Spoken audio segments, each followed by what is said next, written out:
यस्य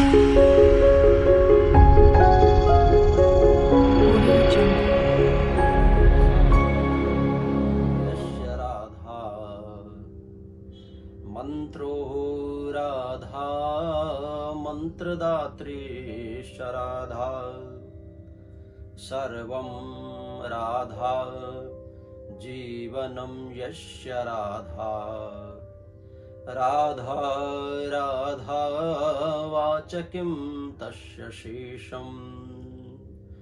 भक्तमाल की इस पावन श्रृंखला में पुनः आप सभी का हार्दिक स्वागत, हार्दिक अभिनंदन।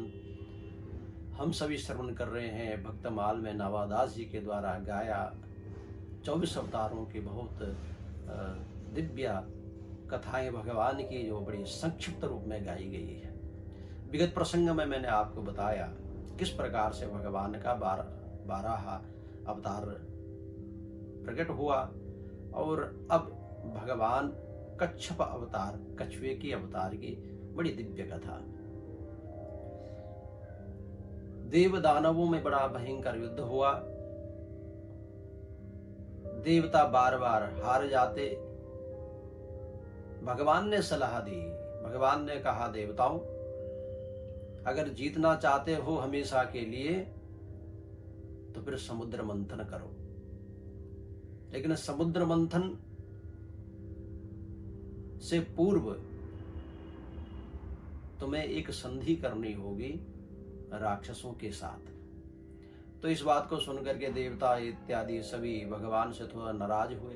भगवान से कहते हैं, बोले हम अपने दुश्मनों से कैसे मित्रता कर सकते हैं। भगवान ने एक सुंदर उपाख्यान सुनाया, और थोड़ा सा समझिएगा। भगवान कहते हैं कि अगर अधर्म को समाप्त करने के लिए,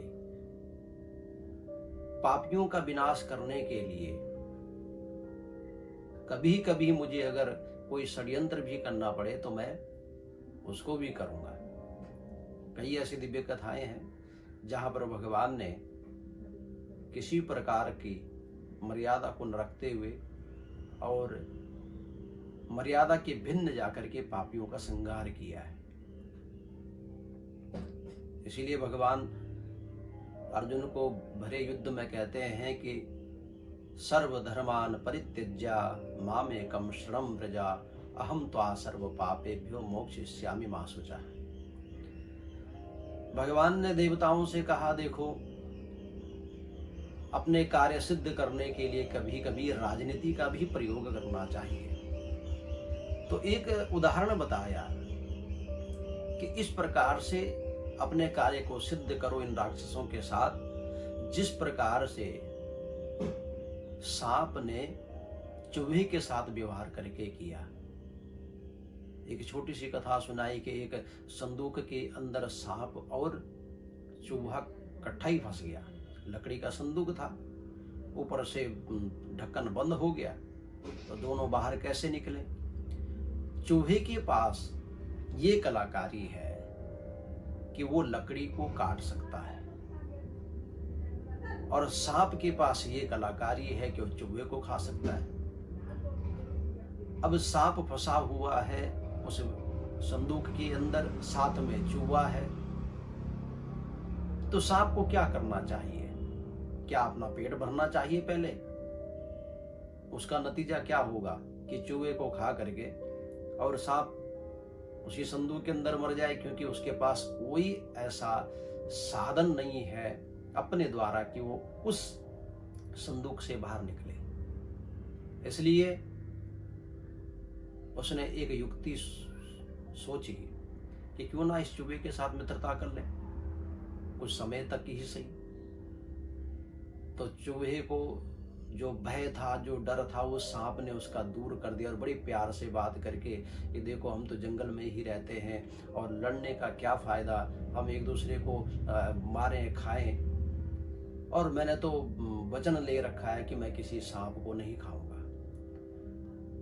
सांप की जब ये बातें उस चूहे ने सुनी तो चूहा तो गदगद हो गया कि जब मैं बाहर निकलूंगा तो सभी को कहूंगा कि देखो, मेरा मित्र तो सांप है। दोनों की मित्रता हुई। सांप ने बड़े प्यार प्यार में कहा, बोले मित्र क्या करें, बाहर नहीं निकल सकते, लगता हम दोनों यही मृत्यु को प्राप्त हो जाएंगे। तो चूहा कहता है, अरे दोस्त, अरे मेरे मित्र, कोई चिंता ना कर, मेरे पास युक्ति है, मैं अपने दांतों के प्रभाव से इस लकड़ी को काट सकता हूं। दोनों बड़े प्रसन्न हुए।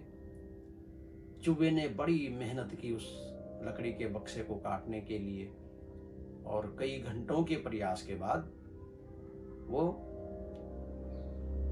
उसमें सुराग करने में सफल हो गया। लेकिन भाव विभोर बेचारा ज्यादा हो गया, तो सांप को कहता है कि पहले तुम बाहर निकलो, उसके बाद मैं बाहर निकलूंगा। और सांप बाहर निकला। बाहर निकल करके उस चूहे की इंतजारी में रहा, और जैसे ही चूहा बाहर आया वैसे ही उसको निगल गया, खा गया। भगवान ने कहा, इस प्रकार की बुद्धि का प्रयोग करो, तभी तुम राक्षसों के साथ जीत सकते हो। जिसकी जैसी प्रवृत्ति होती है उसको उसी भांति ही जवाब दिया जाता है। जिस प्रकार की बीमारी होगी, जितनी बड़ी बीमारी होगी, उसका उतना ही बड़ा ट्रीटमेंट होगा, उतना ही बड़ा उसका इलाज होगा। दोनों के बीच में संधि हुई, 1 साल की संधि हुई, और उसके पश्चात समुद्र मंथन कराया गया। क्यों? क्योंकि उसमें से अमृत निकलना है और वो अमृत देवता लोग पी जाए। मंदराचल पर्वत को लेकर के आए हैं, और मंदराचल पर्वत के बाद वासुकी नाग की रस्सी बनाई गई। लेकिन जैसे ही उस मंदराचल पर्वत को समुद्र में डाला गया तो मंदराचल पर्वत डूब गया। अब जब डूब गया तो फिर मंथन कैसे हो? इसलिए सभी देवताओं ने विनती की भगवान के समक्ष जाकर के, प्रभु इतना परिश्रम सारी चीजों पर कर दिया, लेकिन मंथन तो नहीं हो पा रहा है, क्योंकि मंदराचल पर्वत समुद्र में समा गया। भगवान ने कहा, बोले तुमने गणेश इत्यादि का पूजन नहीं किया, और बिना गणेश के पूजन के तुम कैसे कार्य सफल कर सकते हो? भगवान गणेश की पूजा की गई है। और फिर भगवान ने कच्छप यानी कछुए का रूप धारण भगवान ने किया।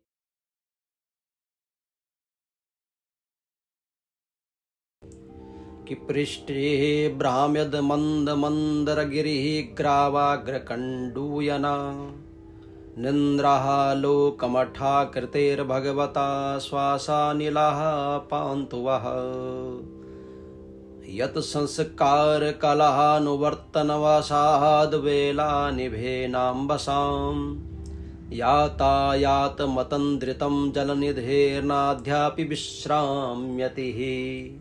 भागवत जी में गाया गया कि भगवान की श्वास लेने से समुद्र पूरे का पूरा हिल जाता है, और नाद्यापि विश्राम्यति, आज तक भी समुद्र श्वास नहीं ले पाता। समुद्र हिल जाता है और विश्राम नहीं ले पाता है भगवान की श्वास लेने से, कच्छप भगवान की सांस लेने से। तो ये भगवान कच्छप अवतार की कथा मैंने आपको रसस्वादन कराई, और आगामी कथाओं का रसस्वादन करने के लिए आप लोग चैनल को जरूर सब्सक्राइब, लाइक करें, आगे अधिक से अधिक शेयर करें, क्योंकि आगे की कथाओं में भक्तों के चरित्र प्रारंभ होने वाले हैं। तो सभी को जय श्री राधे, जय श्री कृष्णा।